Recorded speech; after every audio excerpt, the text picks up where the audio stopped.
Alléluia, bien-aimé, tu es la bienvenue à notre 22e jour de notre challenge de guérison. Le Seigneur est fidèle. Nous sommes au 22e jour.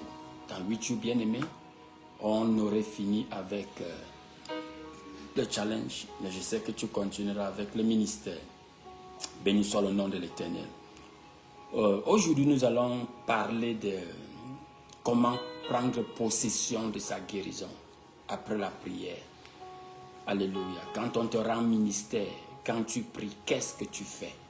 Comment prendre possession de ce que Dieu t'a donné? Parce que l'une des erreurs que nous avons souvent la plupart du temps, c'est que nous prions beaucoup. On te rend ministère, on impose les mains sur toi. Qu'est-ce que tu fais pour que ce qui a été fait devienne concret? Une chose que tu dois savoir, bien-aimé, c'est quand tu pries, Dieu t'exauce. Il a dit dans Matthieu 7,7, il dit, demandez, vous recevrez. Alléluia. Cherchez, vous allez trouver. Toquez, la porte vous sera ouverte. Si tu vas dans le livre de Daniel chapitre 9, Daniel chapitre 10, tu vas voir comment l'ange dit à Daniel, dès le premier jour que tu as commencé à prier, Dieu t'a exaucé. Dieu ne prend pas plaisir à repousser les réponses à nos prières. Non. Il dit quiconque demande reçoit. Mais le mot recevoir là-bas, bien aimé, c'est pas recevoir comme ça te tombait entre les mains. Alléluia, c'est prendre possession. Quand tu pries, Dieu donne. C'est à toi de savoir comment recevoir, comment prendre possession. Alléluia. Je crois que l'une des choses que tu dois apprendre à faire, bien aimé, c'est apprendre à être possesseur de tes prières. C'est très très important. Regarde, je vais nous prendre un exemple dans le livre de Jacques. Regarde ce que la parole de Dieu déclare dans le livre de Jacques. Concernant par exemple, y a-t-il quelqu'un qui est malade, qu'il appelle les anciens? Excuse-moi. Dans Jacques chapitre 5. Regarde, voilà ce que la parole de Dieu dit. Jacques chapitre 5, verset 13. Il dit, quelqu'un parmi vous est-il malade? Verset 14. Qu'il appelle les anciens de l'église et que les anciens prient pour lui, loignant avec l'huile au nom du Seigneur. Il dit, et la prière de la foi sauvera le malade, et le Seigneur le relèvera. S'il a commis des péchés, il lui sera pardonné. Aussi simple que ça. Alléluia. Tu vois ce que la Bible dit? Tu es malade, va voir ton pasteur. Appelle les anciens, appelle les pasteurs. Ils vont prier pour toi, ils vont te oindre avec l'huile. Alléluia. Au nom du Seigneur. C'est tout ce qu'ils ont à faire. Tu n'as pas besoin de tituber et de tomber par terre. Ce n'est pas nécessaire. Alléluia. Tu n'as pas besoin de ressentir les frissons pour savoir que ce qu'ils ont fait a marché. Ce n'est pas nécessaire. Tes sens n'ont aucun rôle à jouer dans ce qu'ils ont fait. Alléluia. Il dit, est-ce que quelqu'un est malade parmi vous? Qu'il hâte voir son pasteur. Quand le pasteur vient prier pour toi, il te oint avec l'huile au nom du Seigneur. Voici ce qu'il va se passer. Ce dont tu as besoin, c'est accepter ce que la parole de Dieu dit. Il dit, la parole de la foi prononcée par les pasteurs. Alléluia. La prière de la foi va sauver le malade. Le Seigneur va le relever. Et même s'il a commis des péchés, ces péchés lui seront pardonnés. Point final. Alléluia. Mais la plupart du temps, parce que notre attention est connectée aux sensations. Tu veux ressentir des frissons pour savoir que la puissance de Dieu est venue. Tu veux tituber, tomber avant de te relever pour croire que Dieu a agi. Bien aimé, ça ce sont des manifestations sensuelles qui ne sont pas nécessaires. Alléluia. Ne porte pas ton regard sur les vanités. Ça fait partie des vanités mensongères. Parce que voilà les choses auxquelles plusieurs personnes maintenant s'attendent quand on prie pour elles. Alléluia. Qu'on tombe, qu'on se relève, qu'on ait des frissons, qu'on crie, qu'on grisonne. Bien aimé, même si tu es confronté aux oppressions démoniaques, ce n'est pas chaque fois que les démons se manifestent pour te libérer. Non, bien aimé, ce n'est pas chaque fois que les démons vont crier. Il y a les démons qui ont assez de dignité pour sortir de ton corps sans être souillés. Alléluia. Bien, je te dis cela, bien aimé. Alléluia. C'est un peu comme quand tu t'en vas, par exemple, Il me rappelle qu'on était plus jeunes. On s'invitait souvent dans des mariages, dans des cérémonies. Tu vas voir certaines personnes qui n'ont pas les billets d'invitation. Ils disent non, je n'ai pas envie de me souiller. Je n'ai pas envie de partir là-bas, me faire sortir comme j'étais mendiant. Alléluia. Il y a d'autres personnes qui vont se retrouver là-bas. Qu'on insiste, tu n'as pas ton billet, lève-toi, tu sors. Ceux qui ont assez de dignité, sans qu'ils ne soient remarqués, vont sortir gentiment sans qu'on en prenne conscience. Mais il y a d'autres têtus qu'il faudra les cravater, commencer à les embarrasser, les faire sortir. Ce ne sont pas tous les... Il y a certains démons qui ont assez de dignité. Alléluia. Dès que tu dis tu t'en vas au nom de Jésus, ils n'ont pas besoin de causer des scènes. Alléluia. Ils n'ont pas besoin d'être humiliés. Immédiatement, ils s'en vont. La plupart des démons qui font que les bruits là sont souvent des rascals. Alléluia. Qui ont besoin d'être malmenés. Qui veulent opposer des résistances. Donc ne pense pas que c'est chaque fois qu'il y aura de telles manifestations. Ne pense pas que c'est chaque fois qu'il y aura les tremblements de terre avant de savoir que tu as reçu ta guérison. Crois à la parole de Dieu. C'est pour ça que quand on a commencé cette diffusion, on s'est d'abord assuré à établir l'intégrité de la parole de Dieu. Alléluia. La guérison divine, c'est parce que la parole de Dieu le dit. Ce n'est pas parce que tu as expérimenté ça, non bien-aimé. C'est d'abord parce que c'est ce qui est écrit dans la parole de Dieu. Et c'est pour ça que nous croyons en cette guérison divine. Alors, Dieu te dit, est-ce que tu es malade? Les anciens prient pour toi. Alléluia. La prière de la foi va te guérir. Et c'est fini. Dieu va te relever. Alléluia. Alors, qu'est-ce que tu fais quand une telle prière est faite pour toi, bien-aimé? Tu te lèves, tu vas à la maison et tu remercies le Seigneur. Alléluia. Dès que la prière est finie, remercie le Seigneur et crois que ce que l'homme de Dieu a dit a pris place. Pas que cela prendra place, non. Crois que cela a pris place. Et c'est fini. Et c'est tout. C'est ça la marche par la foi. La foi, c'est bien aimé, mettre ta foi sur ce que Dieu a dit. Pas sur ce que tu as vu, pas sur ce que tu ressens. Prenons un autre exemple. Allons dans le livre de 1 Samuel, chapitre 1. Nous connaissons très bien l'histoire de Anne avec sa belle, avec sa coépouse. Alléluia. Une femme qui n'avait pas d'enfant. Elle était très aimée par son mari. Mais son problème, c'est qu'elle n'avait pas d'enfant. Alléluia. Et chaque année, sa coépouse se moquait d'elle. Sa coépouse la maltraitait. Parce que sa coépouse accouchait, mais elle n'accouchait pas. Alléluia. Regarde ce qui se passe au chapitre 2. Un jour, Anne décide de cesser de se plaindre. Un jour, elle décide d'être un sujet de prière. Un jour, Anne a décidé de faire appel à son mari pour qu'il intervienne auprès de sa coépouse pour qu'elle ne l'insulte plus. Un jour, Anne a décidé de confronter cette situation personnellement. C'est pour ça qu'on a ces 30 jours de challenge de prière.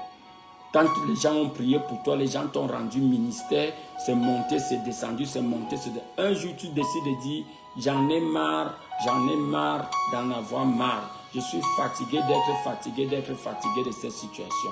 Le jour où tu prends cette décision, bien-aimé, tu seras surtout de constater que Dieu lui-même était en train de t'attendre. Regarde ce que Anne fait. Alléluia. J'allais dire que dans le livre 1 Samuel, chapitre 1.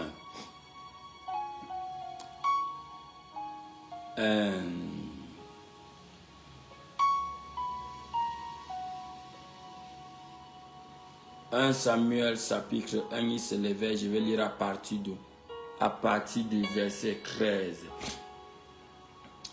La Bible dit, comme elle restait, ok. La Bible dit au verset dit, dans l'amertume et l'amertume dans l'âme, elle pria l'Éternel et versa des pleurs. Ici, Anne est en train de prier en sanglotant.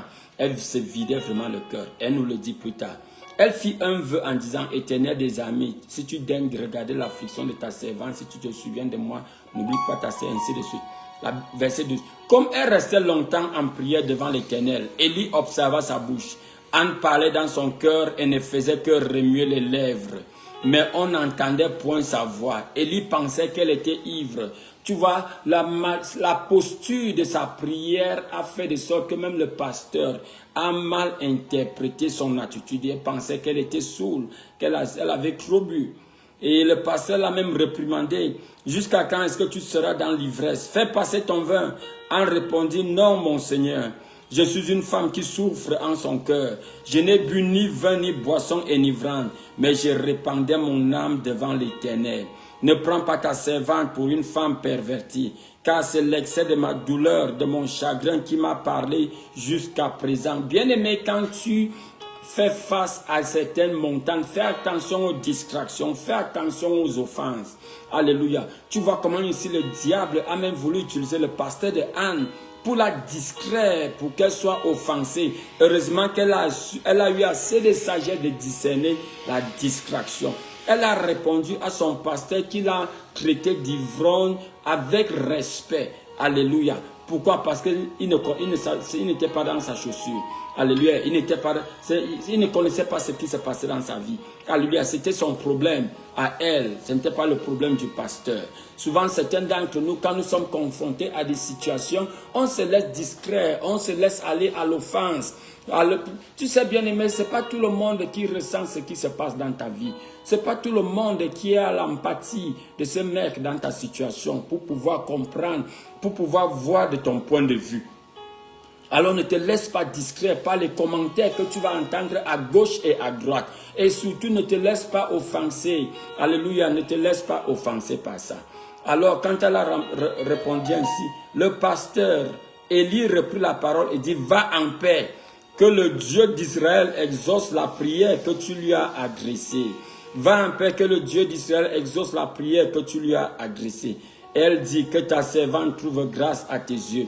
Et cette femme s'en alla. Alléluia. Voilà l'homme que le diable a voulu présenter comme quelqu'un qui se moquait d'elle. Sa bénédiction était entre ses mains. Alléluia. Elle a été assez sensible pour ne pas se laisser offenser. Après qu'il ait béni, après que le prêtre et le pasteur aient béni cette dame, alléluia, regarde ce que Anne a fait. Et c'est de ça que nous sommes en train de parler aujourd'hui.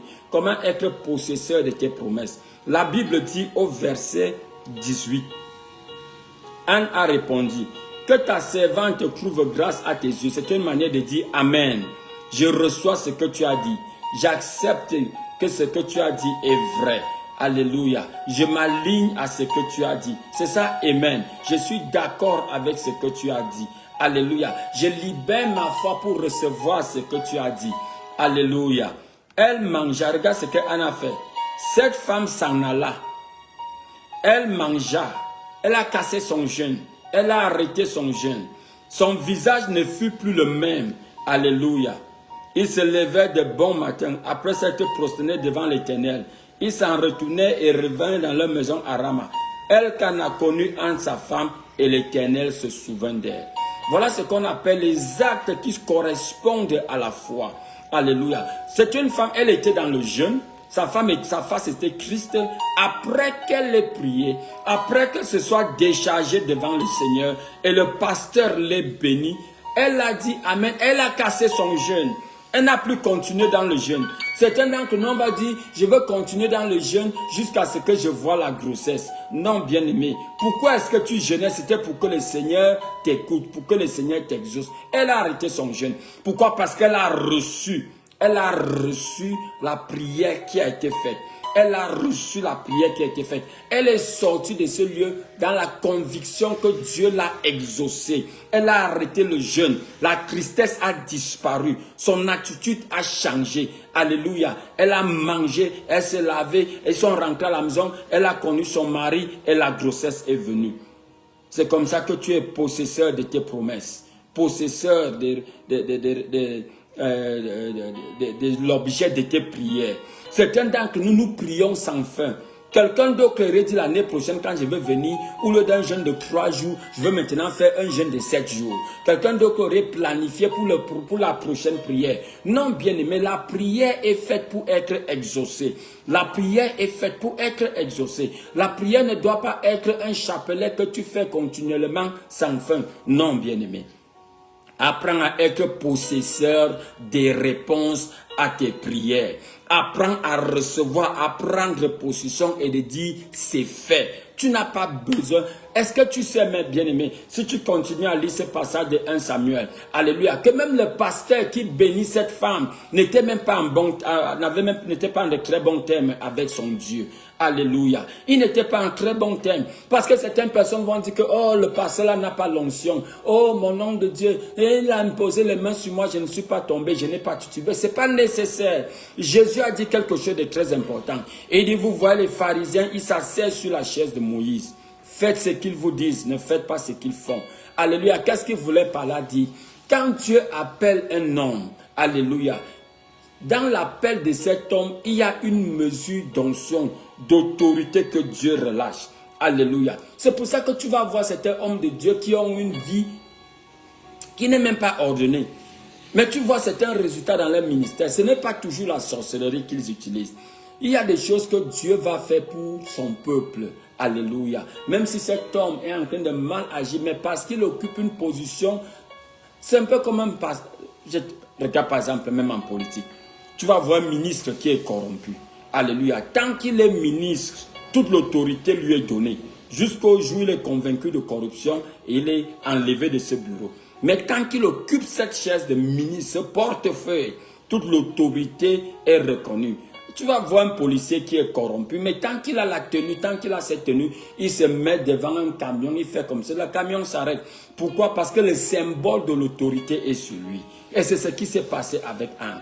Même si le pasteur Élie, excuse-moi, avait des problèmes avec Dieu. Alléluia. Si Dieu avait des problèmes avec lui, le fait qu'il occupe le bureau de prophète dans la nation d'Israël, il y a une mesure d'autorité, alléluia, qui découlait de ce bureau et que Dieu reconnaissait. C'est sur ça que Anne s'est basée et elle est partie. Alléluia. C'est très important que nous comprenions cela. Pour que tu ne continues pas à espérer de manière indéterminée. Regarde ce qui nous fait encore comprendre. Dans le livre de Marc chapitre 11. Dans Marc chapitre 11, vous vous rappelez bien aimé, c'est l'histoire où Pierre nous dit que Jésus a maudit le figuier. Et quand Pierre a la surprise de Pierre, quand il voit le figuier desséché depuis la racine, Jésus nous met sur place un principe très vital concernant la prière. Dans le verset 23, Jésus dit, car en vérité je vous dis, que quiconque dira à cette montagne, tu vois la spécification, détail, quand tu présentes tes prières au Seigneur, alléluia, ne dis pas Seigneur je suis malade et guéris-moi, tu souffres de quelle maladie, à quel niveau se trouve la douleur, quel est le diagnostic qu'on a donné, sois spécifique. Alléluia, tu dis à la typhoïde, tu dis à ce cancer, tu dis à cette hernie, toi hernie, déplace-toi de mon corps. Alléluia, sors de mon corps pour ne plus revenir. Et tu ne doutes pas dans ton cœur. Tu crois que ce que tu as dit arrivera, tu auras tout ce que tu as dit. C'est ce que la Bible dit. Quiconque dira à cette montagne, déploie-toi, sois jeté dans la mer, et qui ne doute pas dans son cœur, mais qui croira que ce qu'il a dit arrivera, il aura ce qu'il a dit. Alléluia. On a déjà parlé de l'importance de ce que tu dis. Alléluia. C'est mieux de dire plus que tu ne crois. Alléluia. Regarde maintenant ce que Jésus dit au verset 24 de Marc chapitre 11. C'est pourquoi je vous le dis. Alléluia. Tout ce que vous demanderez en priant, croyez que vous avez reçu et vous le recevrez. Tout ce que vous demandez en priant, quand je prie maintenant, croyez que vous avez reçu, ou bien croyez que vous recevez. Alléluia. Quand est-ce que tu reçois ce que tu as demandé en priant? Quand tu pries, pas quand tu vois. Ne fais pas cette erreur, bien-aimé. C'est quand tu pries que tu reçois. C'est quand tu pries que tu es exaucé. Après, tu le verras s'accomplir. Ne sois pas comme Thomas. C'est quand je veux voir que je veux croire que Dieu m'a exaucé. Ce n'est pas nécessaire. Ce n'est pas à chaque fois, bien aimé, que le miracle est visible instantanément. Ce n'est pas à chaque fois. Pour certaines personnes, l'évidence de la réponse à ta prière pourra prendre du temps. Mais quand est-ce que Dieu t'a exaucé? Au moment où tu as prié. Au moment où tu as prié, reçois l'objet de ta prière. Après, tu verras l'évidence après. Alléluia. Il y a un moment où ton compte est crédité et un moment où tu utilises ce qui a été crédité. C'est différent, bien-aimé. Je te donne un exemple. Oh, praise the Lord. Quel est l'exemple que je peux prendre, bien-aimé? Tu as besoin de l'argent pour te faire à manger. Alléluia. Dès que tu demandes, on fait le transfert dans ton téléphone. L'argent est dans ton téléphone, mais la nourriture n'est pas sur ta table. Et tu ne peux pas manger l'argent qui est dans ton téléphone. Donc Dieu crédite ton compte immédiatement. Et l'évidence que ton compte a été créé, alléluia, c'est quand tu commences à l'utiliser. Mais l'évidence, la réalité sur, bien aimé, l'alerte que tu reçois est l'évidence que tu as l'argent. Maintenant, tu peux aller l'utiliser. C'est un peu comme ça. Donc, quand je suis malade, j'ai une douleur, j'ai un symptôme qui m'afflige et je prie, je dois croire que Dieu m'a exaucé. Même si la douleur est encore là. Pourquoi? Parce que Dieu, c'est un Dieu qui honore sa parole. Il a élevé sa parole au-dessus de tout son nom. Et c'est ce Dieu qui m'a dit que quand je prie, je dois croire qu'il m'a exaucé. Est-ce qu'on se comprend, bien aimé? C'est nécessaire, c'est très important de comprendre cela. Sinon, tu vas continuer à prolonger la manifestation de ton témoignage. Ce n'est pas parce que Dieu a perdu du temps. C'est juste parce que tu as des difficultés à accepter, à utiliser ce qui a été crédité dans ton compte. Tu veux voir l'argent physiquement avant de croire que tu as reçu de l'argent. Non, bien aimé, cela t'a été crédité dans ton compte. Béni soit le nom de l'Éternel. Alléluia. Donc ça, c'est un principe très très important. J'ai lu l'histoire d'un homme de Dieu qu'on appelait Smith Wigglesworth. Il a prié pour une femme qui souffrait d'un goitre. Je ne sais pas si j'ai déjà partagé ce témoignage sur cette plateforme. Et on a agi selon Jacques chapitre 5 quand tu regardes à partir du verset 14. Les anciens ont prié, l'homme de Dieu a prié et elle est partie. Elle est même partie témoigner que le Seigneur l'a guérie pendant la conférence. Un an plus tard, pendant la conférence, elle revient témoigner. Le goitre avait augmenté de volume. Après qu'elle ait témoigné de la guérison qu'elle a eue un an avant, le leadership même s'est énervé. Oh ma soeur, pourquoi est-ce que tu embarrasses le Seigneur? Comment tu peux dire que Dieu t'a guéri du goitre alors que le goitre a même augmenté en volume? Mais elle dit que mais je sais que selon ce que Dieu a dit dans Jacques chapitre 5 verset 14, que quand l'homme de Dieu a prié pour moi, j'ai été guéri. Moi, je crois que j'ai été guéri. Que cela soit là ou pas, je sais que j'ai été guéri. Selon la parole de Dieu, on lui a dit non. Quand tu seras guéri, viens témoigner. Bien aimé, la 3e année, pendant la même conférence annuelle, elle a voulu témoigner. Le leadership a refusé qu'elle témoigne. On dit non. Quand tu seras guéri, viens témoigner. Alléluia. Elle est rentrée chez elle. Elle s'est plainte au Seigneur. Seigneur, je sais que tu m'as guéri. Tu m'as guéri. Le jour où on avait prié pour moi. Je ne sais pas pourquoi les gens sont en train de douter. Alléluia. Si c'est à cause de ceci qui doutent, Seigneur, enlève ça pour qu'ils sachent que j'ai été guéri. Bien aimé, le lendemain, elle s'est réveillée. Il n'y avait pas de goitre. Qu'est-ce que je voudrais te faire comprendre, bien aimé? Ne regarde pas les sens. Ne te laisse pas tromper par les manifestations sensorielles. Crois à la parole de Dieu. Alléluia. Possède les réponses et marche dans la réalité de ce qui a été fait. Et tu vas voir la manifestation physique. Alléluia. Ne sois pas comme Thomas qui veut voir avant de croire. Crois que tu as reçu selon la parole de Dieu. Quel que soit, oublie les manifestations. Et tu le dis parce que tu m'as guéri. Tu ne le dis pas pour qu'il te guérisse. Tu le dis parce que tu as été guéri. Alors je maudis toute forme d'infirmité. Impose la main sur cette partie malade. Je prends autorité contre la racine de cette infirmité.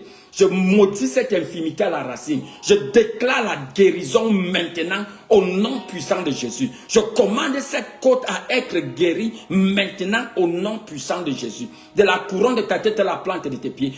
Que nous comprenions cela. Que le Seigneur te bénisse et n'oublie pas de témoigner au nom puissant de Jésus. Amen. Shalom, shalom, bien-aimés. On va se retrouver demain à la même heure, à 8 heures. Réécoute cet enregistrement, partage avec quelqu'un d'autre et que le Seigneur te bénisse depuis Bafoussam au Cameroun. Shalom, shalom, bien-aimés. Bye.